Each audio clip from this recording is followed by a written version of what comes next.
اعوذ باللہ من الشیطان الرجیم بسم اللہ الرحمن الرحیم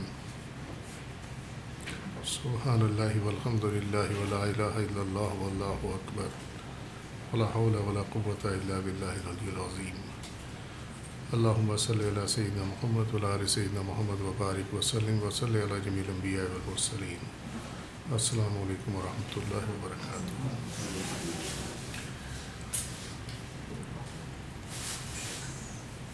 یہ شرح صحیح بخاری شروع کرنے سے پہلے جیسے ابھی الحمدللہ بھی ہم نے فاتحہ بھی پڑھی اور دعا بھی کی، اس میں ایک دو چیزیں سمجھانے والی ہے، جن کو معلوم ہے الحمدللہ، جن کو نہیں معلوم ہے وہ آئندہ اس کو اختیار کر لیں۔ فقط الحمد شریف اور 3 دفعہ سورہ اخلاص پڑھنا ہی مقصد نہیں ہوتا، 2 چیزیں ہوتی ہیں۔ ایک چیز ہوتی ہے آپ اصالہ ثواب کریں، اور ایک چیز ہوتی ہے آپ دعائے مغفرت کریں، دونوں مختلف چیزیں ہیں۔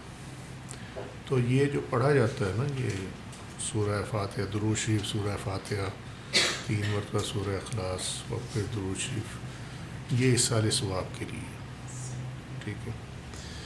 اور اس میں 3 دفعہ کل شریف اس لیے پڑھی جاتی ہے کہ یہ جیسے سب کو معلوم ہے کہ حدیث شریف ہے کہ یہ 3 دفعہ کل شریف جو ہے وہ ایک مکمل قرآن کے برابر اس کا ثواب ہے۔ اور مکمل قرآن اس کو اس وجہ سے کہا جاتا ہے کہ جو اس میں سورہ اخلاص میں جو مضمون ہے توحید اور اخلاص کا، وہ قرآن کا 1/3 بنتا ہے، 1/3 بنتا ہے۔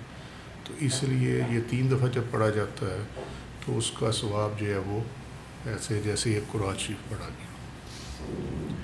تو یہ اس کا ثواب اصالہ ثواب کیا جاتا نبی کریم صلی اللہ علیہ وسلم کے لیے، پھر انبیاء کے لیے، اہل بیت کے لیے، اور پھر صحابہ کرام، صدیقین، شہداء، صالحین، پھر جتنے بھی مومنین، مومنات، مسلمین، مسلمات، بشمول بالخصوص جس کے لیے آپ کرنا چاہتے ہیں اس کا نام ہے۔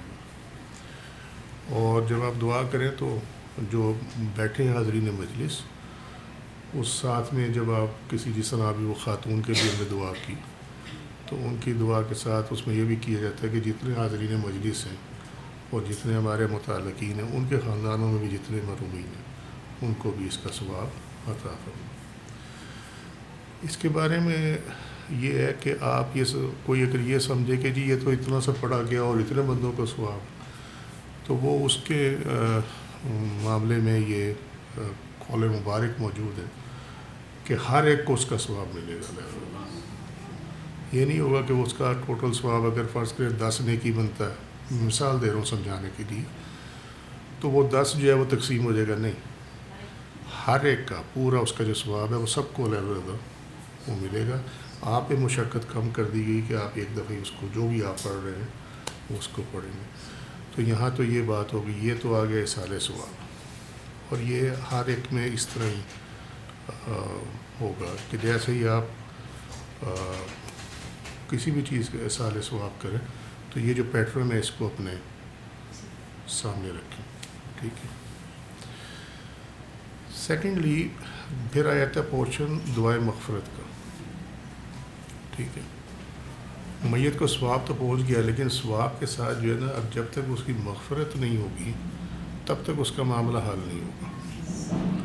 اس کے لیے پھر علیحدہ دعا کی جاتی ہے، اسال کی دعا کر کے اس کے بعد پھر اگلی دعا شروع کی جاتی ہے کہ اس کے جتنے بھی صغیرہ کبیرہ گناہ ہیں وہ اللہ تعالیٰ معاف کرے، اس کی قبر کی منزل آسان کرے، اور اس کی قبر کو جو ہے وسعت دے، اس میں ٹھنڈک عطا فرمائے، اس کو تمام اور ہر قسم کے جو عذاب ہے، شدت ہے تمام جہانوں کی، اللہ تعالیٰ اس سے اس کو محفوظ فرمائے، تمام جہانوں میں جو نعمتیں ہیں اللہ تعالیٰ اس کو عطا فرمائے، اور قبر اور آخرت میں صالحین کے ساتھ جگہ عطا فرمائے۔ یہ اس کی دعا بنتی ہے، سمجھے؟ اللہ تعالیٰ قبول فرمائے تو الحمدللہ اس کے لیے تمام چیزیں جو ہیں وہ آسان ہو جاتی ہیں۔ جو جینون مرشد ہیں وہ اس معاملے کو پہ یہ انتظار نہیں کرتے کہ ہمارا مرید فوت ہوگا تو ہم دعا کریں گے. نہیں، یہ مرشد کی ذمہ داری ہے، ڈیوٹی ہے اس کی کہ وہ ارسپیکٹو کہ کوئی زندہ ہے یا کیا ہے کیا نہیں ہے،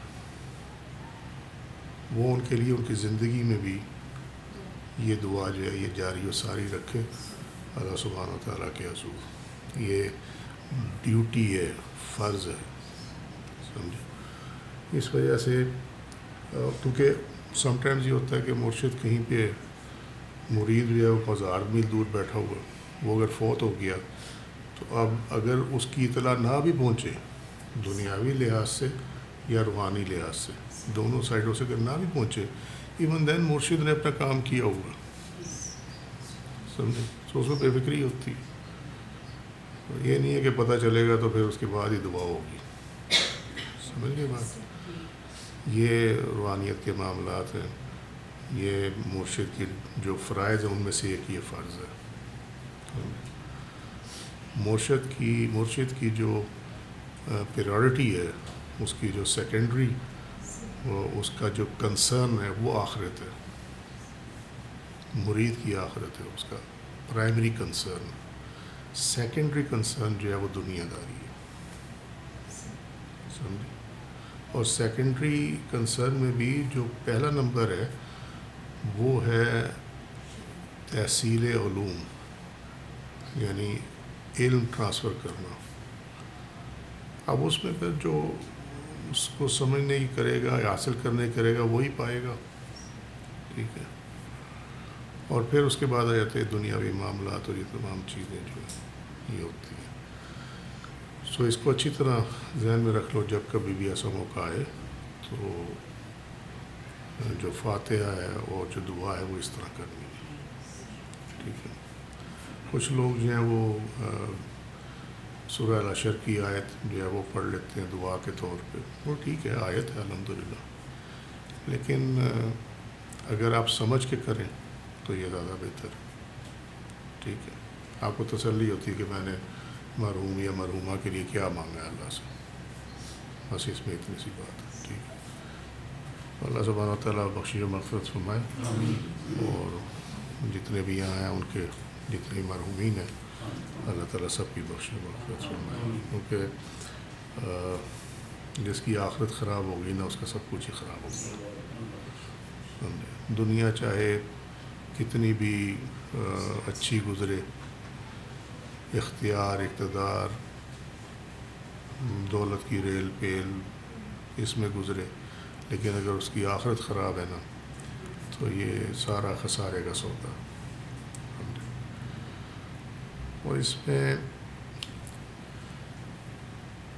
مجھے کہیں نہ قرآن میں نہ حدیث میں کہیں یہ نظر آیا کہ کسی کو اللہ کے احکام نہ ماننے کی رخصت ہو،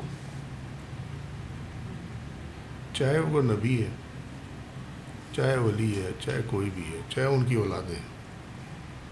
کسی کو اللہ نے، دیکھو جب بھی کسی چیز پہ آپ غور کرنا چاہو نا تو آپ کے پاس اللہ نے فرمایا کہ نبی صلی اللہ علیہ وسلم تمہارے لیے بہترین نمونہ ہے. ٹھیک ہے نا، ریفرنس ہے. اچھا، اب جو بات سمجھانے لگا ہوں اس کو اگر سمجھ آ جائے گی انشاءاللہ تعالیٰ تو بہت بڑی غلط فہمیاں دور ہو جائیں گی. پہلا حافظ قرآن کون ہے انسانوں میں؟ نبی کریم صلی اللہ علیہ وسلم. ٹھیک ہے. اب ہمیں یہ بتایا جاتا ہے کہ حدیث کا حوالہ دے کر کہ جس نے قرآن جو ہے وہ حفظ کر لیا اس کے لیے جو ہے وہ جنت ہے، اس پہ دوزخ کی آگ حرام ہے. یہی کہا جاتا ہے نا عام طور پہ، کانسیپٹ یہی ہے. اور وہ 10 بندوں کو جن پہ دوزخ واجب ہو چکی ہوگی وہ ان کی شفاعت کر سکتا ہے، ان کو جنت میں لے جا سکتا ہے. یہ بھی حدیث شریف میں ہے. مگر میں سمپل سے ایک سوال ہے کہ جن سے بڑا حافظ کوئی نہیں ہے، جن پہ قرآن نازل ہوا، پھر وہ عمل نہ کرتے، نیک عمل، اللہ کا فرمان پورا نہ کرتے، کیونکہ جنت تو واجب ہو گئی تھی۔ بات سمجھ میں آ رہی ہے؟ ٹھیک ہے۔ اچھا، اگر آپ یہ کہیں گے جی انہوں نے تو دین پھیلانا تھا، ٹھیک ہے، تو اس لیے انہوں نے اللہ کا فرمان پورا کیا، تو یہ یاد رکھو کہ اس کے دو جواب ہیں۔ پہلا جواب اس کا یہ ہے کہ سوال ہی نہیں پیدا ہوتا کہ نبوت کا رتبہ ہو اور وہ بندہ جو ہے وہ اللہ کے فرمان سے باہر ہو، سمجھے؟ فرما بردار ہوگا تو نبوت ہوگی، فرما بردار نہیں ہوگا تو نبوت نہیں ہوگی۔ پہلی تو یہ بات ہے۔ دوسری بات یہ ہے کہ یہ نافرما برداری تھی، حکم کا نام ماننا تھا، جس نے عزازیل کو ابلیس بنا دیا۔ اتنی عبادت کرنے کے باوجود، اتنی اس کو ریلیکسیشن ملنے کے باوجود، ٹھیک ہے، فرشتے اس کا جھولا جھلایا کرتے تھے جنت میں، جو لکھتے ہیں مفسر لکھتے ہیں اس کے بارے میں، ایک دم دھڑام سے نیچے پھینکا، سمجھے؟ سو یہ تو آؤٹ آف کویشچن ہے۔ پھر آ جائیں کہ آپ کا خیال ہے کہ خلفۂ راشدین حافظ قرآن نہیں تھے؟ سارے حافظ قرآن تھے، ٹھیک ہے، اہل بیت میں سے اکثر حافظ قرآن تھے، کیا انہوں نے دین پہ عمل نہیں کیا؟ عشرہ مبشرہ جن کو جنت کی بشارت ہے، جو صحابی ہیں، وہ تو چھوڑ کے بیٹھ جاتے ہیں کہ جی ہمیں تو بشارت مل گئی جنت کی، اب ہمیں کیا ضرورت ہے کچھ کرنے کی، ٹھیک ہے، ہم تو بخشے بخشائے ہیں، لیکن ہمیں کہیں نہیں ملتا کہ انہوں نے دین کا راستہ، اللہ کی فرما برداری، نبی کریم صلی اللہ علیہ وسلم کی فرما برداری جو ہے انہوں نے ترک کر دی، کہیں ہمیں ایسے نہیں ملتا، ٹھیک ہے۔ جہاں تک آ جائے کہ کسی کے نام کے ساتھ اگر سید لگا ہوا ہے اور وہ کہے کہ جی میں تو سید ہوں لہٰذا مجھے تو آپ کچھ کہہ نہیں سکتی، تو ذرا موم بتی پہ ہاتھ رکھ کے دیکھ لے آپ کہتی ہے کہ نہیں کہتی کچھ، سمجھے؟ اور اس کے بعد جو ہے سورہ الاحزاب میں ذرا یہ جا کے دیکھ لے کہ جو امہات المومنین کے بارے میں آیت کیا نازل ہوئی ہے، چونکہ ان کا تعلق نبی صلی اللہ علیہ وسلم سے ہے، تو اس کا میں لب لبا بتا رہا ہوں، آیت پوری نہیں بتا رہا لیکن لب لبا بتا رہا ہوں کہ اگر سزا کا معاملہ آئے نا تو ہو سکتا ہے اللہ ان کو ڈبل سزا دے امت کی نسبت، کیونکہ ان ایک تو سزا اس گناہ کی اور دوسری سزا یہ ہے کہ تمہاری نسبت ہے اور نسبت کے باوجود تم لوگوں نے ایسا کام کیا، یہ میں اس کا کریکس بتا رہا ہوں آیت کا، ٹھیک۔ سو یہ تو بھول جاؤ نا، اور یہ حدیث شریف بھی ہے کہ نسبت اس دن کوئی کام نہیں دے گی، یعنی کوئی اپنے حسب نسب پہ نہیں بخشا جائے گا، مراد یہ اس حدیث شریف میں کہ کوئی اپنے حسب نسب پہ نہیں بخشا جائے گا، سمجھے؟ سو اگر کوئی یہ کہے، جس طرح ہم تو دیکھتے ہیں، میں کتنے سالوں سے تمہیں یہ سمجھاتا آ رہا ہوں کہ یہ بہت بڑی غلط فہمی ہے، کیونکہ اگر آپ سنن ترمذی کی حدیث شریف بھی دیکھیں نا تو اس میں بھی یہ ہے کہ جس نے قرآن کے حرام کو حرام اور قرآن کے حلال کو حلال جانا، اس حافظ کے لیے سارا کچھ ہے، ٹھیک ہے۔ اس کے آگے ہے کہ وہ جو 10 جہنمی ہیں جن کے جہنم واجب ہو چکی ہے، وہ ان کو جو ہے وہ ان کی شفاعت کر سکتا ہے، اس حدیث میں یہ ہے، وہاں پہ شرط لگائی گئی ہے کہ وہ قرآن کے حرام کو حرام اور قرآن کے حلال کو حلال جانے کا، یعنی مراد یہ کہ اس پہ عمل کرے گا، تو جو عمل نہیں کرے گا اس کے لیے کچھ نہیں ہے، سمجھ گئے بات؟ تھرڈلی جو قرآن کا حافظ ہونا ہے وہ بھی سمجھ لیں، سمجھے؟ قرآن کا حافظ ہونا بڑی خوش قسمتی کی بات ہے، اس میں کوئی شک نہیں ہے، اس میں تو کوئی دو رائے ہی نہیں ہے نا، لیکن یہ قرآن کو محفوظ کرنے کا طریقہ ہے اللہ کی طرف سے، یہ حافظ قرآن کو شریعت سے چھوٹ دینے کا طریقہ نہیں ہے۔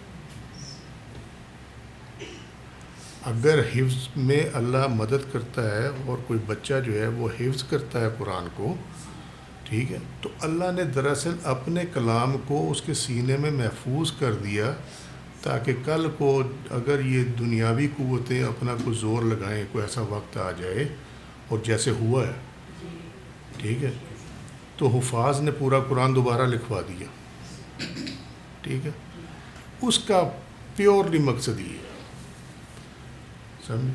اور اس کا چونکہ سینہ استعمال ہوا تو لہٰذا اس کے لیے اجر ہے، مگر وہ اجر حفظ اور اجر کے درمیان ایک بہت بڑی خلیج ہے، اور وہ خلیج یہ ہے کہ اس کو قرآن پہ عمل کرنا پڑے گا، اس سے اس کو ایگزیمپشن نہیں ہے. سمجھ گئے بات؟ یہ غلط فہمی نکال دیں بالکل، کسی کو چھوٹ نہیں ہے. چاہے اللہ کا ولی ہو، دیکھتے نہیں ہیں جو اللہ کے ولی ہیں انہوں نے اپنی زندگی اللہ کی فرما برداری میں گزارنی. ٹھیک ہے. کوئی مجھے ماسوائے مجذوب جو جینون مجذوب ہیں ان کے علاوہ کوئی مجھے ایسا ولی اللہ دکھا دو جو کہ شریعت پہ عمل نہ کرتا ہو، یا جس نے شریعت پہ عمل نہ کیا. اب وہ بندہ کہے جی میں تو اللہ کا دوست ہو گیا ہوں تو لہذا میرے پہ تو سب چھٹی ہو گئی. ٹھیک ہے. یا نبی کی اولاد یا ولی اولاد یہ کہ جی ہمارا باپ نبی تھا یا ہمارا باپ جو ہے ولی تھا تو لہذا ہم تو بخشے گئے، ہم جو مرضی دنیا میں کریں ہم نے تو بخشے جانا.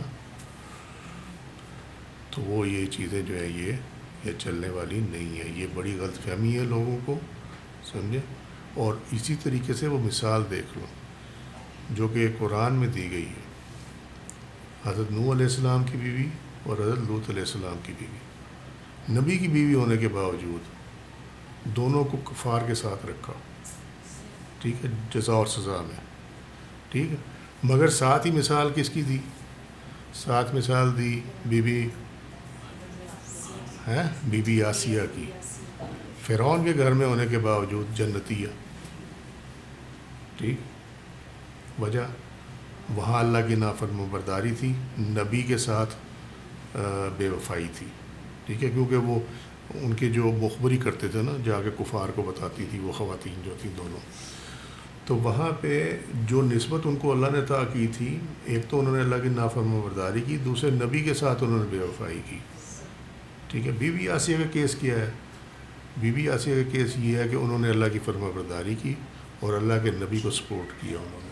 ٹھیک ہے. سو یہ مثالیں موجود ہیں قرآن کے اندر. مجھے کہیں نہیں ملا ایسا کہ کوئی جو سید ہوگا یا کوئی حافظ ہوگا یا کوئی ولی ہوگا یا کوئی نبی ہوگا تو اس پہ جو ہے اللہ کی فرما برداری جو ہے اس کو ساقط کر دیا گیا ہو. ایسا کہیں نہیں ملا. Every one is responsible, every one will be held responsible and answerable and accountable. سمجھے. ماس ویسے کہ اللہ جس کو چاہے بخش دے، جیسے کہ فرمان ہے کہ میری امت میں 70,000 لوگ جو ہیں بلا حساب جنت میں داخل کیے جائیں گے. وہ اللہ کا اختیار ہے. یعذب من یشاء و یغفر لمن یشاء، جس کو چاہے عذاب دے اور جس کو چاہے بخش دے. سو ان چیزوں کو جو ہے نا اپنے ذہنوں سے یہ کہ جی یہ حافظ ہے تو یہ بخشا ہوا ہے، یہ سید ہے تو بخشا ہوا ہے، یہ پیر ہے تو بخشا ہوا ہے، اس کو اپنے ذہنوں سے نکال دو. سمجھ.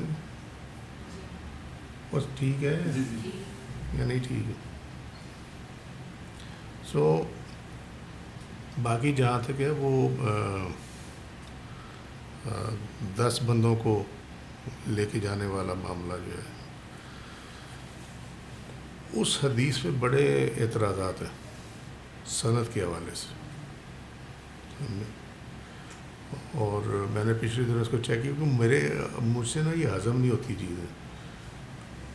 مسئلہ وہی ہے نا کہ آپ نمونہ دیکھیں نا، نمونہ کیا نبی کریم صلی اللہ علیہ وسلم کی ذات مبارکہ. جب ان کے اوپر کوئی چیز آپ کو ایگزیمپشن نہیں ملی تو امت میں کسی کو کیسے مل سکتی ہے؟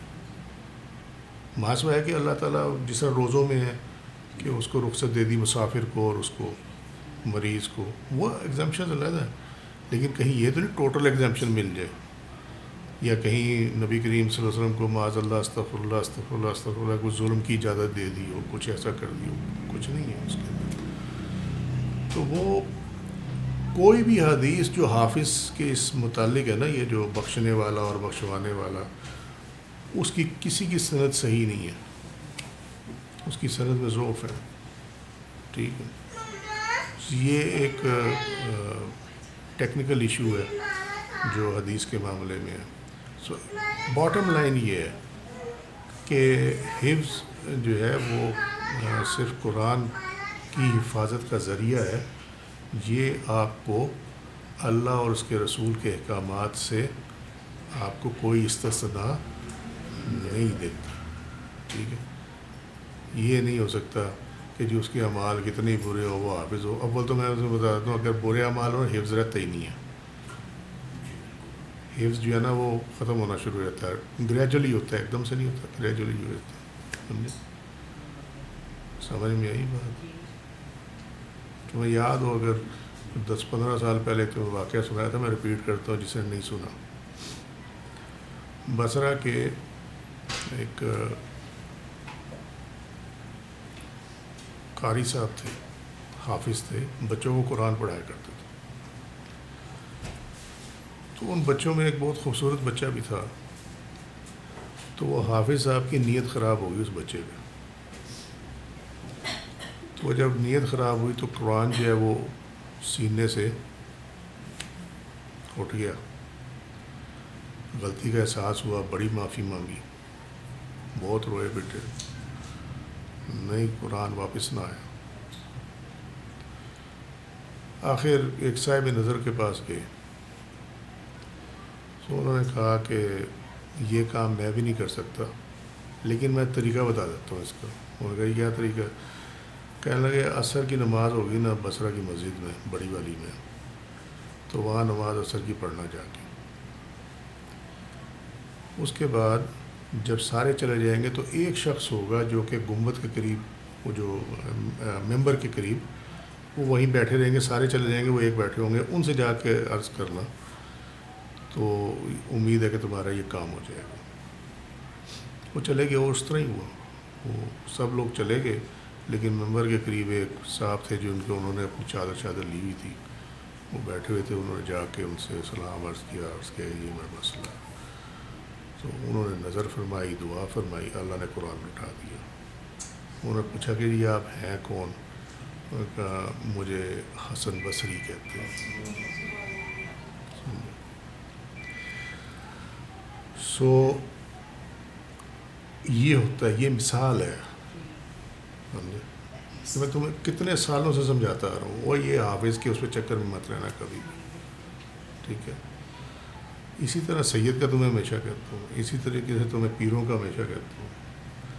ان کے لیے کوئی ایگزیمپشن نہیں ہے. کوئی ہوتی تو یار میں بھی کر لیتا کچھ نہ کچھ، میں اپنا ٹائم کسی اور چیز میں لگا دیتا ہوں. مگر آپ کو شریعت فالو کرنی ہوتی. ٹھیک ہے؟ اس میں کمی بیشی ہو سکتی ہے، اس کے لیے آپ معافی مانگیں اللہ سے جو بھی کمی بیشی رہ گئی، لیکن کوئی ایگزیمپشن نہیں ہے. سمجھے؟ کوئی ایگزیمپشن نہیں ہے، جو مرضی کر لو. سمجھے؟ جس طرح حدیث شریف میں ہے نا کہ جھوٹ اور ایمان اکٹھے نہیں ہو سکتے. ٹھیک ہے؟ تو اللہ کی رحمت سے، اس کی دی توفیق سے اس نے بتایا کہ مفاد اور اخلاص اکٹھے نہیں ہو سکتے. ٹھیک ہے؟ اسی طرح بے نوری اور لعنت اور سید، یہ دونوں اکٹھے نہیں ہو سکتے. یہ یاد رکھنا. سادات کے خون میں نور ہے. سمجھے؟ ان کی رنگت چاہے کچھ بھی ہو، گندمی ہو، براؤن ہو، وائٹ ہو، لیکن چہرے پہ نہ نوست ہوگی، نہ لعنت برسے گی، اور نہ ہی جو ہے وہ بے نور ہوگا چہرہ. سمجھے؟ یہ اصل سید کی پہچان ہے. سمجھ میں آ گئی بات کہ نہیں سمجھ میں آئی؟ نہیں؟ اللہ شکر ہے. ہمیں ان چیزوں، ہم ڈرتے ہیں ان چیزوں پہ بات کرنے سے، مگر یہ فیکٹ ہے. اس کو اگر آپ نہیں سمجھاتے تو لوگ جو ہے نا وہ خام خواہی کی اس میں نے دیکھا ہے کئی عورتیں، کئی گھرانے اجڑ گئے صرف اس وجہ سے وہ جی پیر صاحب ہے، وہ جی پیر صاحب ہے. سمجھے؟ اسی چکر میں مارے گئے سارے. وہ جی شاہ صاحب ہیں, سمجھے. تو وہ شاہ اگر وہ ہے تو اس کو کس نے اجازت دی ہے کہ وہ مریدنی کے ساتھ زنا کرے؟ مجھے یہ تو بتاؤ گا, کس نے اجازت دی ہے اس کو کہ بغیر نکاح کے اس کے ساتھ تعلقات رکھے؟ کس نے اجازت دی ہے؟ دی ہے کسی نے اجازت؟ کہاں لکھا ہو قرآن میں, حدیث میں کہیں ہے؟ کوئی نہیں ہے. لیکن چونکہ وہ ہمارے ذہنوں میں ولی شاہ صاحب نے کہا, سو ان سارے چکروں سے نکلا. ٹائم تو نہیں ضائع ہوا. اصلاح ہوئی ہے یا نہیں؟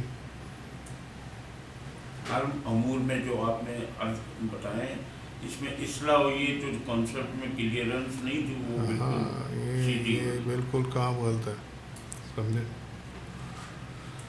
تمہیں بتا دیا, تو سید دیکھنا اس کے چہرے کو دیکھنا. سید بے عمل ہو سکتا ہے, نماز سے غافل, قرآن شریف سے غافل. اس کے خون کا نور اسے بھٹک نہیں دیتا, سمجھے. ہاں یہ ہو سکتا ہے کہ کسی ایسے چکر میں پھنس جائے جس کی وجہ سے وہ ان تمام چیزوں سے رہ جائے, جیسے مثلاً کہ کوئی نشہ ایسا لگ گیا اور وہ اس پہ قابل, اس پہ قدرت نہیں رکھتا کہ وہ نماز پڑھ سکے یا وہ کر سکے. وہ نشہ کرنا تو غلطی ہے نا, ٹھیک ہے نا, لیکن اس کے علاوہ نہیں ہے ایسا. دیکھیں کچھ چیزیں ہوتی ہیں جن کا اپنا ایک اثر ہے, آپ اس اثر سے باہر نہیں نکل سکتے. کمپنی ہے, وہ جو انگریز کہتا ہے نا, a man is known by the company he keeps, ٹھیک ہے, اس کا کتنا اثر ہوتا ہے. جس جگہ جس کمپنی میں آپ ہوں گے اس کے اثرات پڑیں گے نا. تو جو خون آپ کی رگوں میں چل رہا ہے اس کا بارے میں کیا خیال ہے؟ سوال ہی نہیں پیدا ہوتا. کسی کے فیس کو دیکھ کے اس کے ہمارے دیکھنے کا جو نظر ہے وہ اس کی نور کو پہچانتی ہے. تو بال لوگ بڑے اچھے بنے ہوتے ہیں اوپر سے, تو ایسے سے بھی لوگ ہیں جو باقاعدہ وہ اسٹیم لے کر اور وہ میک اپ شیک اپ کر کے پبلک میں آتے ہیں نور بنایا ہوتا ہے. تاکہ وہ چہرے پہ نور نظر آئے. ٹھیک ہے, سمجھ میں آئی بات. کچھ چیزیں نا خواتین کی مردوں سے بہت بہتر ہیں, اور ان میں ہے ایک نظر شناسی. عورت کو یہ معلوم ہوتا ہے یہ مجھے کس نظر سے دیکھ رہا ہے, تو عورت کو تو اور کوئی پیمانہ چاہیے ہی نہیں. سمجھ گئی؟ اور سمجھ میں آئی بات یا نہیں سمجھ میں آئی؟ ٹھیک ہے. باقی جہاں تک سوال ہے اس چیز کا کہ جی وہ چہرے کو دیکھ کر,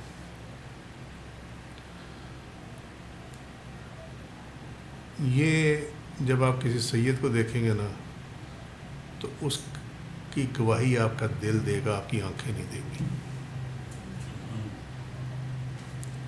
وہ ایک عجیب, اب تم لوگ, میں پھنس گیا ہوں خود بات شروع کر کے.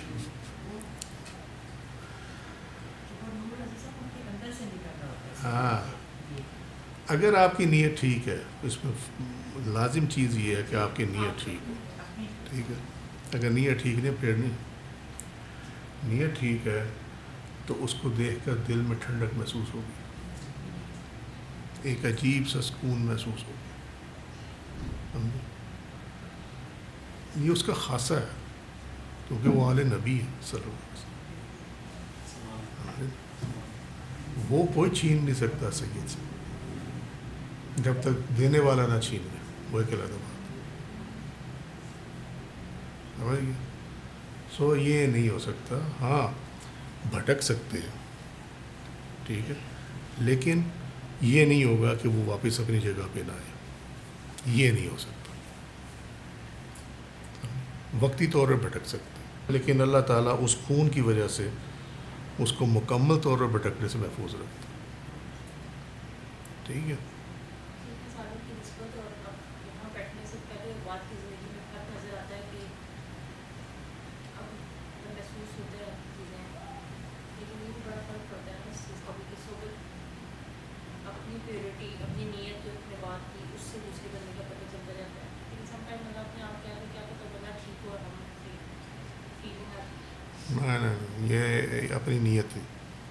ٹھیک ہے, آپ اپنی نیت ٹھیک رکھیں, توجہ اللہ کی طرف رکھیں کہ میری رہنمائی فرما کہ یہ بندہ ٹھیک ہے یا نہیں ہے. تو جس نے اللہ پہ بھروسہ کیا اللہ اس کو کبھی مایوس نہیں کرتا. اس میں سارے سواب کرا تو فیمل اگر پیوریفیکیشن نہ ہو تو وہ پھر اس کو نہ پڑھے سورہ فاتحہ اور سورہ اخلاص میں باقی دعا کرے. اس میں ان کو کلمہ پڑھنے کی اجازت ہے. ٹھیک ہے, تیسرا کلمہ پڑھ لیں, پہلا کلمہ پڑھ لیں, لا الہ الا اللہ پڑھ لیں. ٹھیک ہے, وہ پڑھ کے آپ دعا کریں. ٹھیک ہے, کوئی مسئلہ نہیں. اور یہ آپ نے بتایا تھا کہ سید جو ہے عربی میں سردار کو کہتے ہیں اور یہ خاندان کا تعلق ہے وہ ہمارے ہاں وہ ٹرم بن گئی نا, جی ورنہ تو اصل تو ٹرم ہے آل رسول اور اہل بیت. ٹھیک ہے, اصل ٹرم تو یہ ہے. سید تو اصل ٹرم نہیں ہے. سید تو عربی میں سردار کو کہتے ہیں, ہیڈ آف دی فیملی یا ہیڈ آف دا ٹرائب, اس کو سید کہتے ہیں. ہاں, آل رسول کہنا چاہیے. آل رسول. تو مجھے تو کہیں نہیں نظر آیا ایسی کوئی چیز. جو چیز مجھے نظر نہیں میں کیسے بیان کر دوں اس کو. سمجھو, یہ ہے ہی اللہ کی کتاب کے خلاف ہے. اگر کوئی جو بیان کیا اگر اس کے اپوزٹ کوئی کرے یہ سارا اللہ کی کتاب کے خلاف ہے. اور اللہ فرما برداری ہی تو چاہتا ہے. تو جس نے فرما برداری نہ کی تو باقی کیا رہ گیا پھر. سمجھے نا, جس طرح ابھی ہم نے لاسٹ سنڈے کو بات کی تھی کہ انہوں نے دین کو صرف کنفائن کر دیا, صراط مستقیم کو کنفائن کر دیا نماز روزہ حج زکوٰۃ پہ. ٹھیک ہے, جبکہ یہ صراط مستقیم کا حصہ ہے. اور اولیاء اللہ جو ہیں, جو یہ فقراء درویش ہیں, یہ خطوات شیطان سے بچنے کی طرف جاتے ہیں. اس کا یہ مطلب نہیں ہے کہ وہ نماز روزہ چھوڑ دیتے ہیں. نماز روزے کے ساتھ وہ یہ کرتے ہیں کہ خطوات شیطان یعنی شیطان کے نقش قدم پر نہیں چلنا. یہ ظلم, زیادتی, قتل, جھوٹ, یہ سب اس طرح کی چیزیں, حیوانیت, شیطانیت, ہوس, حرص, لالچ, یہ کینہ پروری, بغض, یہ تمام چیزیں جو ہیں یہ خطوات شیطان ہیں. تو وہ, اور یہ چونکہ دل کا معاملہ ہے, یہ دل سے اوریجنیٹ ہوتی ہیں, یہ نکلتی دل سے ہیں, تو لہذا ان کے جو ورکنگ ہے وہ شریعت کو اڈاپٹ کرتے ہیں اور قلب کی صفائی پہ توجہ دیتے ہیں. جب تک قلب صاف نہیں ہوگا تب تک روح اسٹرانگ نہیں ہوگی, اور جب تک روح اسٹرانگ نہیں ہوگی تب تک صراط مستقیم پہ چلنا جو ہے وہ ممکن نہیں ہوتا اس طرح کے جس طرح چلنے کا حق ہے. چلتے تو ہے, دھکا شکا لگتا رہتا ہے, لیکن جس طرح حق ہے نا چلنے کا وہ نہیں ہوتا. تو جس کو اللہ نے توفیق دی وہ حق ادا کرنے کی, وہ جب حق ادا کرتا ہے تو اللہ تعالیٰ اس کو وہاں سے اپنا قرب عطا کرنا شروع کر دیتا ہے. ٹھیک ہے, اطاعت ایک اور چیز ہے, اس کے نتیجے میں آپ کے اوپر جو فرائض اور واجبات ہیں اس کی جو آپ کی ڈیوٹی تھی وہ پوری ہو جاتی ہے. اطاعت میں یہ چیز شامل ہے. قرب جو ہے وہ اور it's all together a different ball game. سمجھ, قرب وہاں سے شروع ہوگا جہاں سے آپ کے اندر کی صفائی جو ہے وہ شروع ہوگی. اسی لیے آپ دیکھتے ہیں کہ نمازی بھی ہوں گے, ماتھے پہ محراب بھی ہوگی, چہرے پہ داڑھی بھی ہوگی, لیکن وہ شکل مومنہ کرتوت کافر ہوں. سمجھے یا نہیں سمجھے؟ اور سید کے چہرے پہ لعنت اور نوست تو سوال ہی نہیں پیدا ہوتا, آؤٹ آف کوشچن ہے.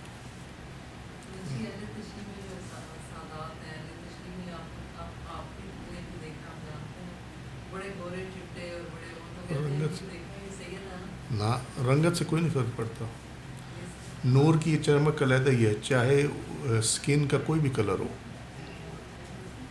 گندمی ہو. سم ٹائمز یہ ہوتا ہے کہ کسی جو آل رسول میں سے کسی نے کسی ایسی خاتون سے نکاح کر لیا کہ جو گندمی رنگ کی تھی, اور وہ بچے نے وہی رنگ لے لیا.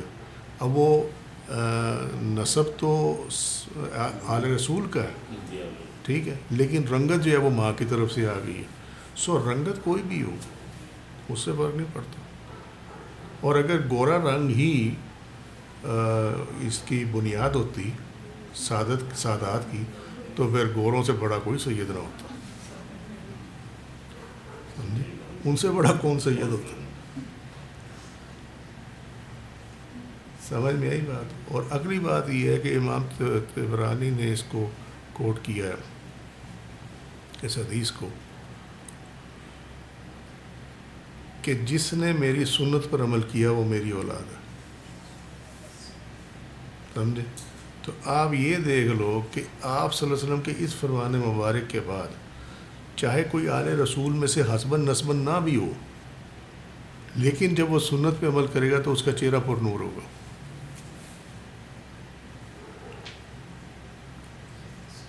کو مزہ آیا نہیں آیا بات کا؟ ہاں یہاں پہ جو سادات ہیں انہوں نے تو مطلب بڑا عجیب و غریب سا سسٹم شروع کیا ہوا ہے.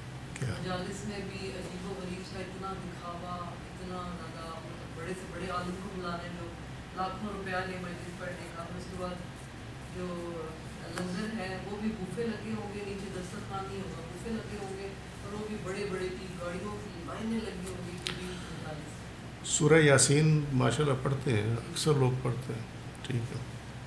اس میں ایک آیت ہے، اس کی اتباع کرو، یعنی اس کی پیروی کرو جو تم سے کوئی معاوضہ طلب نہیں کرتا. سمجھے؟ تو پھر اب اس کے بعد کیا رہ گیا پھر؟ وہ تو اپنے آپ کو سادات.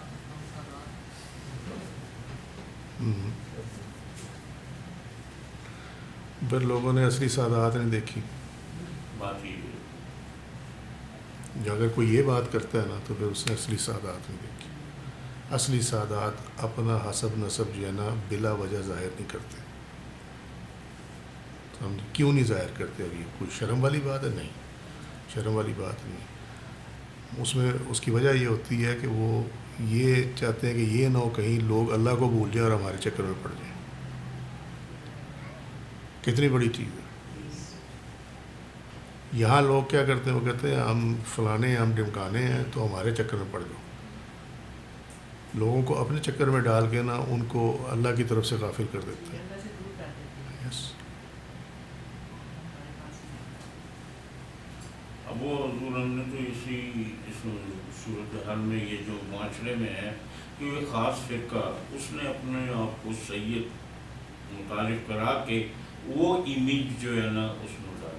اب شریعت کے مطابق اور اس میں دیکھا جائے تو پھر وہ تو پورا ہی اس کے معاملات بنتے.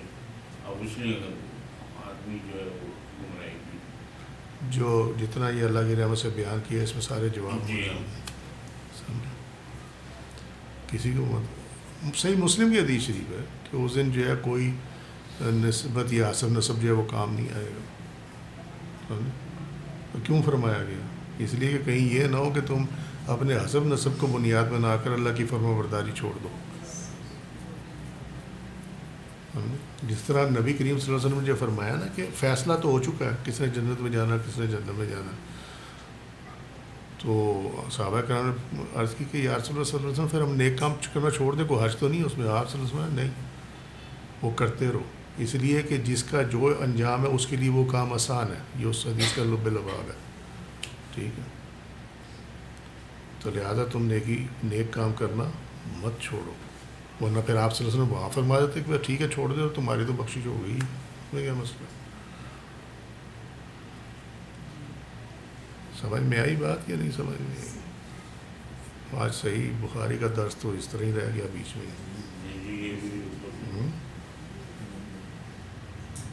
تو یہ یاد رکھنا جب آپ صلی اللہ علیہ وسلم فرما دیا جس نے میری سنت پر عمل کیا وہ میری اولاد ہے. اور اس کا رزلٹ دیکھ لو،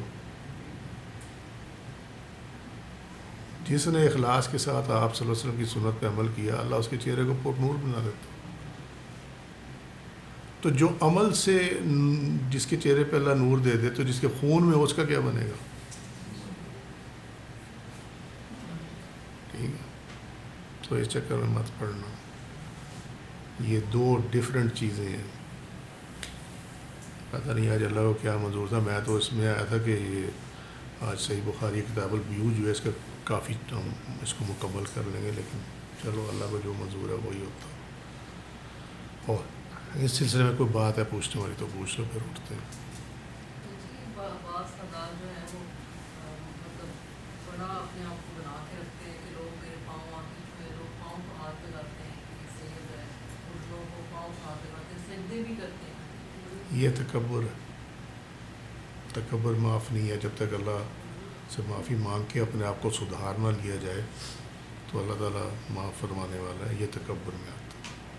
تکبر کی اجازت نہیں ہے. سمجھے؟ یہ خواہش کرنا کہ کوئی میرا ہاتھ چومے یا میرے پاؤں چومے، یہ اٹ سیلف بہت بڑا تکبر ہے. یہ تو اللہ کے نبی صلی اللہ علیہ وسلم نے نہیں کیا. لوگ چومتے تھے ادباً، صحیح بخاری کی روایات ہیں، آپ صلی اللہ علیہ وسلم قدم مبارک قدم بوسی کرتے تھے، ٹھیک ہے بات، لیکن لوگ کرتے تھے نا، اللہ کرواتا تھا. اپنی طرف سے خواہش ہونا ایک علیحدہ بات ہے. جو اپنی طرف سے خواہش ہے نا وہ تکبر ہے. مفاد اخلاص میں پھنسے ہوئے کہ مفاد جہاں اللہ تعالیٰ کے ساتھ تو بات ہو رہی تھی کہ اللہ سے جو عبادت کرے خاص کے ساتھ کرے، مفاد اس میں ہمارا نہ ہو.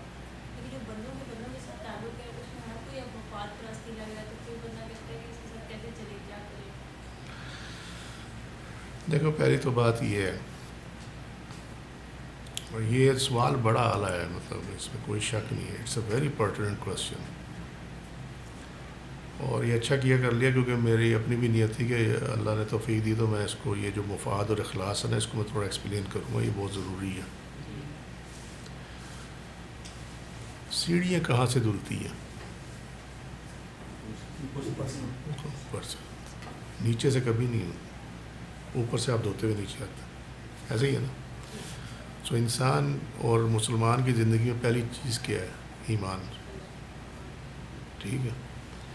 اگر اس میں اخلاص ہے نا تو اللہ کی رحمت سے آپ کے ہر عمل میں اخلاص آ جائے گا. حتیٰ کہ جو انسانوں کا انسانوں سے تعلق ہے اس میں بھی اخلاص آ جائے گا. بڑا سمپل سا جواب ہے اس کا. اب آپ اگر یہ دیکھنا چاہیں کہ مفاد اور اخلاص میں سے آپ کہاں کھڑے ہیں، ٹھیک ہے، تو کیسے پتہ چلے گا انسان کو؟ کیسے پتہ چلے گا؟ اس کا جواب تھوڑا سا طویل ہے، لیکن میں اس کو چھوٹی سی چیز سے شروع کرتا ہوں. جتنا مکمل ہو سکا اللہ کی توفیق سے وہ کر لیں گے ہم انشاءاللہ. یہ دیکھنا جب تم پہ پریشانی آئے، مشکل آئے، تو تمہاری عبادت کا کیا حال ہوتا. سمجھے؟ دل کرتا ہے نمازیں چھوڑنے کو، دل کرتا ہے نمازیں نہ پڑھنے کو، دل کرتا ہے نمازیں لیٹ کرنے کو، آوازاری کے ساتھ نماز پڑھنے کو. ٹھیک ہے، تو اس کا مطلب ہے کہ جتنی بھی عبادت کی ہے وہ مفاد کی تھی. آپ کا مفاد پورا نہیں ہوا، آپ نے نمازیں چھوڑ دی. بڑا سمپل ٹیسٹ ہے. سمجھے؟ وہ آئی سمجھ میں یا نہیں سمجھ میں آئی؟ اور جی میں نے کیا کیا تھا، میں کمال ہوگی، عبادت بھی کرتے ہیں پھر بھی اس کے ساتھ یہ ہو جاتا. ٹھیک ہے، کچھ سمجھ میں آیا یا نہیں سمجھ میں آیا؟ ٹھیک ہے. اچھا، اگر اللہ نے آپ کو بہت کچھ دیا ہوا، کوئی پریشانی نہیں ہے، اور آپ کے ذہن میں یہ ہو کہ چونکہ ہم اللہ کی عبادت کرتے ہیں لہذا ہمیں یہ سب کچھ ملا ہوا ہے، یہ بھی مفاد ہے. یہ بھی مفاد ہے، کیونکہ آپ عبادت اس لیے کر رہے ہیں کہ ہمیں یہ سب کچھ ملتا رہے. اور آپ نے اپنی عبادت کو دنیا میں جو پروویژنز ہیں، جو آپ کو دنیا میں ساز و سامان اور یہ عیش و آرام ملا ہوا ہے، سہولت ملی ہوئی ہے، آپ نے اس کی ساتھ ایٹریبیوٹ کر دیا، اس کے ساتھ ملا دیا. ٹھیک ہے، تو آپ کی عبادت مفاد کی عبادت ہوئی، آپ کی عبادت اخلاص کی عبادت نہیں ہوتی. 95% لوگ ایسے ہی سمجھتے تو گئے پھر اب وہ جو عبادت گئی پھر اب کیا کریں اس کو، کیونکہ وہ ان کے خیال میں انہوں نے اپنی عبادت کا لے لیا صلہ. تو جب لے لیا، جب وہاں روز محشر پہنچیں گے تو وہاں کتاب خالی ہوگی عبادت والی، کیونکہ اللہ کا فیصلہ ہے. قرآن میں آیت ہے، ہم نے پڑھی ہے، وہ اس کی تفسیر بھی کی ہوئی ہے کہ جو چاہتا ہے اپنی محنت کا پھل اس دنیا میں لینا، ہم اس کو اس دنیا میں دے دیتے ہیں، اور جو آخرت میں لینا چاہے ہم اس کے لیے اس کو آخرت کے لیے رکھ دیتے ہیں. یاد آیا کچھ؟ ٹھیک ہے. تو جب آپ نے یہ ڈیسائیڈ کر لیا کہ ہمارے پاس یہ جو کچھ بھی ہے یہ اس وجہ سے ہے کہ ہم نے عبادات کی ہیں، ٹھیک ہے، تو پھر بات ختم ہوگی. آپ کو اپنی عبادت کا پھل مل گیا. That's all Fox. وہ باڈی ووڈ پیکر کے آخر میں نہیں آتا تھا دیٹس آل فاکس. تو یہ مفاد ہے. ٹھیک ہے. اگر پریشانی آپ کو اللہ کے اور قریب لے جائے، یہ اخلاص ہے. کیونکہ پھر اس کا مطلب ہے کہ آپ اللہ کی عبادت اللہ کے لیے کرتے تھے، تو لہٰذا آپ کو اس سے کوئی غرض نہیں ہے کہ مجھ پہ کیا پریشانی آئی ہے، کیا مصیبت آئی ہے. آپ نے اپنی اس چیز کو قائم رکھا کہ یہ اس سے کوئی تعلق نہیں ہے اس چیز کا. میں اس لیے کہتا ہوں نا، انہوں نے دین تو کسی نے پڑھایا نہیں ہے، یہ فرقے پڑھاتے ہیں. جن چیزوں کی وجہ سے اعمال باطل ہو جاتے ہیں نا، اس کی نشاندہی نہیں کرتے. صرف اعمال بتائیں گے، یہ کر لو، نماز پڑھ لو، دیکھو تم نے نماز پڑھ لی، مغرب کی نماز پڑھ لی، تمہارا جنت میں گھر بن گیا. ٹھیک ہے. تم نے اوابین پڑھ لی تو جنت میں تمہارا محل بن گیا. اب اس کمبخت کو یہ تو بتاؤ کہ اگر تو نے یہ کیا نا تو تیری یہ ساری عبادت کی ہوئی جو ہے نا یہ چلی جائے گی. یہ نہیں بتا نا، بتائیں گے تو وہ کہے گا جی آپ بھی تو یہی کرتے ہیں. اب ایسا ہی ہوگا نا کہ نہیں ہوگا؟ یہ بالکل یہی ہے. رحمان اور رحیم کی کہتے ہیں قہار کی نہیں ایسا کوئی نہیں ہوتا. دین میں یہ کوئی چیزیں ایگزسٹ ہی نہیں کرتی ہیں. یہ ساری جو ہم دیکھتے ہیں نا اپنے ارد گرد، یہ کوئی چیز ایگزسٹ نہیں کرتی. تو ہمارا معاشرہ تو اسی پہ قائم ہوا. تو معاشرہ جنت میں جائے گا، تم بھی چلے جانا پھر ساتھ. یہی ساری اس میں حقیقت اور حق یہ بیان ہو رہا ہے بھائی، تو اب اس کو کوئی کہاں سے؟ آپ صاحب مزار کے پاس جاتے ہیں نا جب دربار شریف، آپ قبر کو نہ چومیں کوئی حرج نہیں ہے. ٹھیک ہے. آپ چادر نہ چڑھائیں کوئی حرج نہیں ہے. آپ پھول نہ لے کے جائیں کوئی حرج نہیں ہے. لیکن اگر آپ صاحب مزار کے نقش قدم سے ہٹیں گے تمام حرج ہیں، کیونکہ وہ صاحب مزار ہی اس لیے ہے کہ وہ اللہ کی راہ پہ چلیں، اللہ ان سے راضی ہے. ہم تو اسی نسبت سے جانتے ہیں نا ان کو. ٹھیک ہے. تو اس کا مطلب یہ ہے کہ حرج صاحب مزار کے نزدیک وہاں سے شروع ہوگا کہ جہاں آپ اللہ اور اس کے رسول اور جو صاحب مزار نے جس طرح محنت کی ہے، آپ اس راستے سے ہٹ کے کوئی کام وہاں کریں گے تو یہ حج شروع ہو جائے گا. صاحب مزار اس کے برا نہیں مناتے کہ یہ چادر نہیں لے کے آیا تو یہ پھول نہیں لے کر آیا تو یہ فلانی چیز نہیں لے کے آیا. وہ یہ دیکھتے ہیں یہ اللہ کے راستے میں کتنا ہے، یہ جو یہاں آیا یہ کس مقصد کے لیے آیا. سمجھے؟ یہ بڑی ہمارے ہاں یہ چلتی ہے، وہ جی تو جی میں پھول نہیں لے کے گیا تھا تو اس لیے ہو گیا. تمہارے پاس کیا سند ہے اس کی کہ پھول نہ لے جانے کی وجہ سے تمہارے ساتھ یہ ہو گیا؟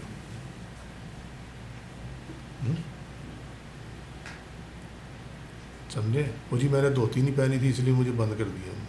وہ کیا دھوتی نہیں پہنی تھی؟ کیونکہ جی سلسلہ نظامیہ میں دھوتی ہے.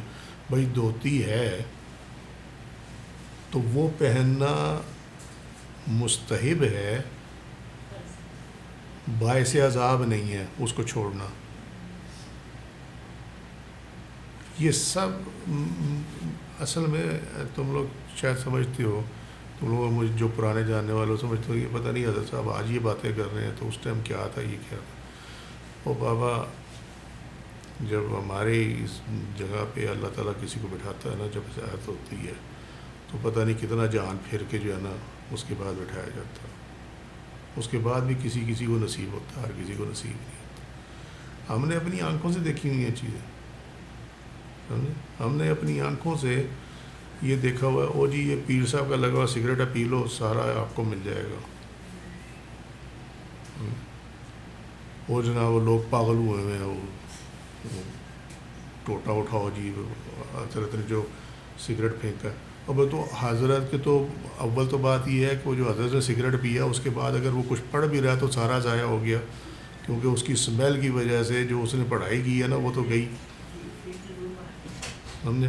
تو جس کا افعال ہی مکروہ ہیں اس کی چھوڑی ہوئی سگریٹ میں کہاں سے کوئی فیض ہوگا، مجھے یہ بتاؤ، سمجھے؟ دوسرے ملے گی آپ کو، وہ جی نذرانہ نہیں دیا نا تو اس لیے جو ہے وہ فیض نہیں ملا۔ میں کہاں لکھا ہے ذرا مجھے بتا دو کہاں لکھا۔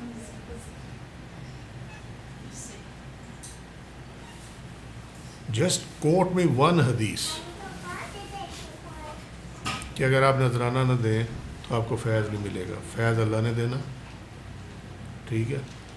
وہ آپ کی اپنی مرضی ہے، آپ خدمت فقیر کی کر دیں، اللہ کے لیے کریں، اس لیے نہ کریں کہ میرا کام ہو جائے گا، بلکہ اللہ کی رضا کے لیے کریں کہ یہ اللہ کا بندہ ہے اور ہمارا یہ ہے کہ ہم خدمت کریں تو اللہ راضی ہوگا، ٹھیک ہے؟ اس نیت سے آپ اگر کوئی ہدیہ کو نذرانہ دے دیتے ہیں فائن انف، لیکن اس نذرانے کا فیض سے کوئی تعلق نہیں ہوتا، یہ ہمیشہ کے لیے اپنے ذہن میں بٹھا لو بات، ٹھیک ہے؟ اگر اس کا تعلق ہوتا تو پھر یہاں آنے والے جو ہے نا کسی کو فیض نہ ملتا، کیونکہ یہاں تو کوئی روپیہ بھی نذرانہ نہیں دے کے جاتا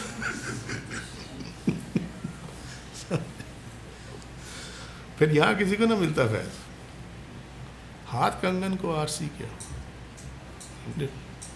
تو یہ بھی ایک عجیب و غریب وہ میتھ بنی ہوئی ہے، جس کے ساتھ شرط ہو وہ ایک علیحدہ چیز ہے، لیکن وہ ہر ایک میں نہیں ہوتا، وہ 1% کہیں جا کے کوئی ایسی چیز ہے اس کے اندر ہے، 99 بلکہ 99.5% جو ہے وہ یہ چیز ایگزسٹ ہی نہیں کرتی۔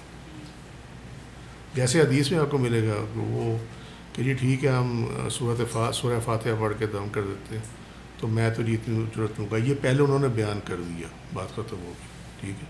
لیکن یہ نہیں، اس کے اندر اس میں بھی آپ کو یہ نہیں ملے گا کہ چونکہ یہ نہیں دیا گیا تھا تو لہذا فیض نہیں ملا۔ چیزیں کچھ کلیئر ہوئیں کہ نہیں؟ اچھا، پھر اس کے بعد جسم پہ تعویذ لکھنا، وہ جی بچہ نہیں ہو رہا تو پھر عورت کی جو یوٹرس کی جگہ ہے ہم اس پہ تعویذ لکھ دیں گے تو یہ ہو جائے گا، نتھنگ آف دیٹ سارٹ، کوئی ایسی چیز نہیں ہے، یہ سب جو ہے نا یہ حوث پوری کرنے کے چکر ہے، کچھ نہیں، بیچاری عورتوں کو یہ ہوتا ہے میرے اولاد ہو جائے کسی طرح بھی ہو جائے یار، کچھ کرنا بھی پڑے تو کوئی بات نہیں، وہ ایسے ہوتے ہیں، وہ مجبوری میں ان کے دماغ کو چڑھی ہوتی ہے، ادھر سے سانس چڑھی ہوئی ہے، ادھر سے خامن چڑھا ہوا ہے، سمجھے نا، اس پہ پریشر بہت ہوتے ہیں اور یہ اس کا فائدہ اٹھاتے ہیں۔ تعویذ اگر واقعی کوئی صاحب نظر لکھے اس کو پیٹ پہ باندھنا، یس وہ ٹھیک ہے، وہ جائز ہے، لیکن وہ تعویذ ہے، وہ نہ اس کا ہاتھ ہے نہ اس کا قلم ہے، سمجھے نا؟ وہ اگر کر لیا آپ نے تو ٹھیک ہے، اس میں کوئی حرج نہیں ہے۔ اور اول تو بات یہ جو میں تمہیں ہمیشہ سمجھاتا ہوں، فیض کے لیے اللہ اور بندے کا تعلق کام آتا ہے، تعویذ کام نہیں آتا۔ تعویذ صرف جو آیا ہے اس کی تسلی کے لیے ہے، ادروائز اللہ کو اس کی ضرورت نہیں ہے کہ کوئی تعویذ لکھ کے دیا جائے تو اللہ اپنی رحمت فرمائے گا۔ تمہیں میری باتیں شاید عجیب سی لگیں، لیکن یہ ہماری برسوں کی جو اللہ تعالیٰ نے ہمیں جو بھی کروایا ہے اس کا نچوڑ ہے، اس میں کوئی ایسی چیز نہیں ہے کہ جو ہم بغیر کسی وجہ سے بیان کر رہے ہیں، کوئی ایسی چیز نہیں۔ آپ اپنے شیخ کا ہاتھ پاؤں نہ بھی چومو، کوئی حرج نہیں، لیکن حج کہاں سے سٹارٹ ہوگا؟ جہاں سے آپ لائن بدل کے شیطان کی پارٹی میں جائیں گے، حج وہاں سے سٹارٹ ہوگا، وہاں آپ کی اور شیخ کی نہیں بنے گی، اور شیخ اس کا اظہار بھی نہیں کرے گا، بلکہ شیخ کوشش یہ کرے گا کہ ان کو ہدایت ہو جائے، زیادہ بہتر ہے، ٹائم دیا جاتا ہے۔ ٹھیک ہے بات، سو آج صحیح بخاری تو بیچ میں ہی رہ گیا کام، اور ٹائم ضائع ہو گیا لگتا ہے تو اور کیا یار،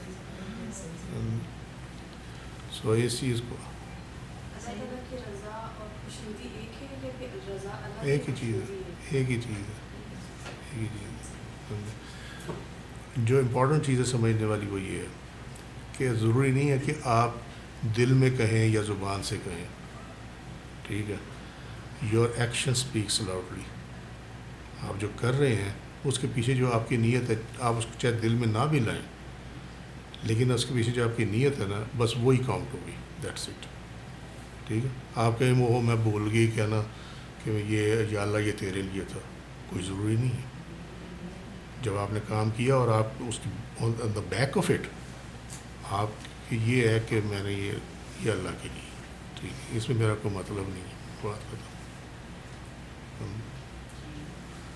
درود شریف پڑھتے ہیں لوگ، شفاعت ہوگی، ٹھیک ہے، نبی کریم صلی اللہ علیہ وسلم کا قرب ملے گا، یہ ہوگا وہ ہوگا، ٹھیک، یہی ہو نا بات۔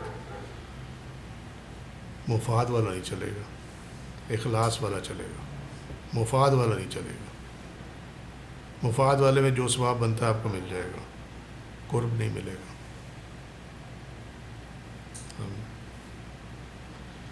دیکھو آپ اپنے فائدے کے لیے تو پڑھتے ہو نا، کبھی اس اینگل سے درود شریف پڑھ کے دیکھو کہ یار یہ ہمارا حق ہے، ہم پہ یہ حق ہے کہ ہم اپنے نبی کی عورتوں کو خدمت کر نہیں سکے تو ہم درود شریف ان کے لیے پڑھیں، حالانکہ ان کو ضرورت نہیں ہے اس چیز کی، ٹھیک ہے، لیکن بندہ اپنی نیت کہ ان کے لیے پڑھے، اللہ خوش ہوگا، اللہ راضی ہوگا، اللہ کا فرمان پورا ہوگا، اللہ راضی ہوگا، نبی کریم صلی اللہ علیہ وسلم کی محبت میں پڑھیں، بات ختم ہو گئی۔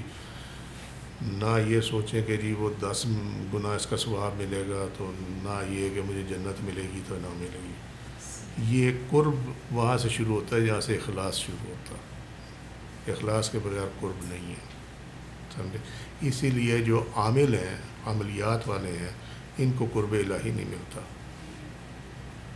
کیونکہ وہ اگر فرض کرو سورہ مزمل کا چلہ کریں گے، ٹھیک ہے، یا سورہ فاتحہ کا چلہ کریں گے، یا کسی آیت کا چلہ کریں گے، تو وہ اس کے پیچھے مقصد کیا ہوتا ہے کہ جب بھی میں یہ پڑھوں تو یہ کام ہو جائے کرے، یہی ہوتا ہے نا، ٹھیک ہے۔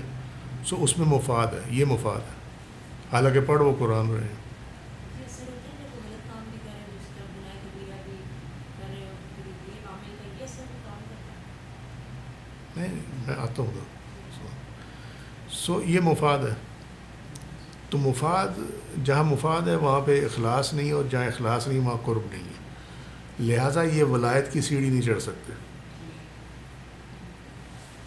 سمجھ گئے، یہ ولایت کی سیڑھی نہیں چڑھ سکتے۔ یہ جتنے وظائف کریں گے، چلے کریں گے، جتنا ان کو اس کا فائدہ بنتا ہے ڈیو، اللہ تعالیٰ چاہے تو اتنا دے دے، چاہے اپنا فضل کر کے اس کو دے دے، ٹھیک ہے، یہ اللہ کے اس کے درمیان ہے، مگر ولایت کی سیڑھی نہیں چڑھیں گے، یہ یاد رکھنا۔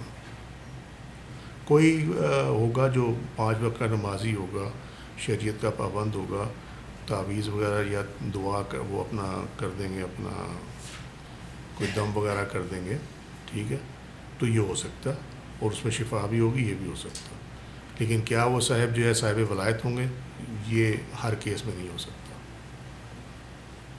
سمپل ایز دیٹ، ٹھیک ہے، کیونکہ وہ ہمیشہ اس چیز کو پڑھ کے دم کریں گے جس کا انہوں نے وظیفہ یا چلہ کیا ہوگا، سمجھے، جبکہ جو صاحب ولایت ہیں ان کے لیے یہ پابندی نہیں ہے، وہ اللہ کو یاد کر کے کچھ بھی پڑھ کے کر دیں، اللہ تعالیٰ رحمت فرمائے گا، کیونکہ وہاں تعلق جو ہے وہ اللہ اور بندے کا ہے، ٹھیک ہے۔ اب آگے دوسری بات یہ کہ وہ جو گناہ کبیرہ کرتے ہیں اور دوسری سائڈ پہ یہ عملیات وغیرہ بھی کرتے ہیں، تو وہ تو ویسے ہی 3rd ڈگری میں چلے جاتے ہیں، 3rd گریڈ میں چلے جاتے ہیں، سمجھے، کیونکہ وہ گناہ کبیرہ کو یہ سمجھ کے کر رہے ہوتے ہیں ہمیں اس سے فرق نہیں پڑتا، تو جب کوئی گناہ کبیرہ کو یہ سوچ کے کرے کہ مجھے اس سے فرق نہیں پڑتا، تو وہاں اس نے قرآن کی مخالفت کر دی ہم نے، اس لیے وہ تھرڈ گریڈ میں تو ویسے ہی چلے گئے، ان کا تو کھاتا ہی کوئی نہیں ہے نا، سمجھے نا۔ ان کو تو اگر ان کے ہاتھ سے کچھ ہوتا ہے تو وہ استدراج بھی ہو سکتا ہے کہ اللہ تعالیٰ لوگوں کو غافل کر دے اور اس کو بھی غافل کر دے، بس یہ ہوتا ہے اس کو۔ ٹھیک ہے، کافی ہے، اتنا ابزارو کر لو، کافی۔ ٹھیک ہے، آج کے لیے اتنا ہی۔ وما علینا الا البلاغ واللہ رسولہ اعلم بالصواب۔ سبحانک اللہم وبحمدک، اشہد ان لا الہ الا انت، استغفرک واتوب الیک۔ عملت سوءا وظلمت نفسی فاغفر لی فإنہ لا یغفر الذنوب الا انت۔ سبحان ربک رب العزۃ عما یصفون وسلام علی المرسلین والحمد للہ رب العالمین۔ السلام علیکم ورحمۃ اللہ وبرکاتہ۔